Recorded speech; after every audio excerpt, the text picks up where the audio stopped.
Two Qantas international flights forced return back to Sydney shortly after takeoff due to mechanical faults, as airline says one of the planes is unable to fly efficiently. Two Qantas planes, one bound for America and another for Africa, have been diverted back to Sydney Airport and have returned safely. The airline said that flight QF7, headed for Dallas-Fort Worth, couldn't fly efficiently and began dumping fuel off the coast of Australia before returning with mechanical faults. While flight QF63, destined for Johannesburg, was also forced to turn back just hours into its flight with an engineering issue. Flight QF7, an Airbus A380, was a 15-hour direct flight between Sydney and Dallas-Fort Worth. It left Sydney International Airport just before 2 p.m. on Friday but began dumping fuel off Wollongong around an hour into its flight.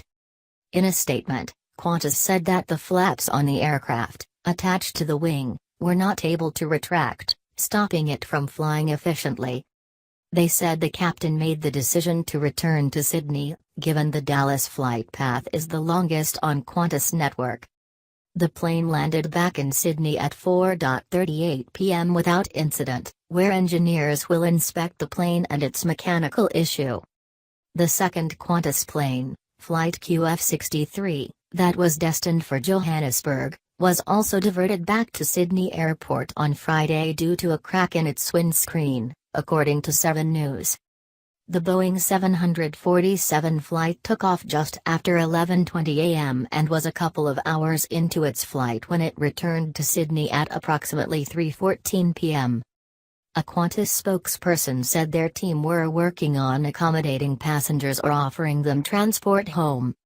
The airline said replacement services would also be issued. It comes just 2 weeks after a Qantas A380 flying the same route from Sydney to Dallas was forced to turn back because of an engine oil leak.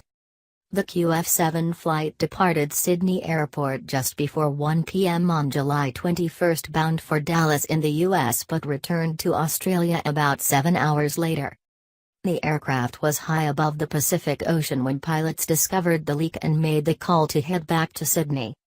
It was about 3.5 hours into the flight when the pilots made the decision to return to Sydney to have the fault inspected rather than continuing for another 12 hours to Dallas, a Qantas spokesperson said. The Sydney to Dallas flight covers close to 14,000 kilometers, while the Sydney to Johannesburg route crosses just over 11,000 kilometers.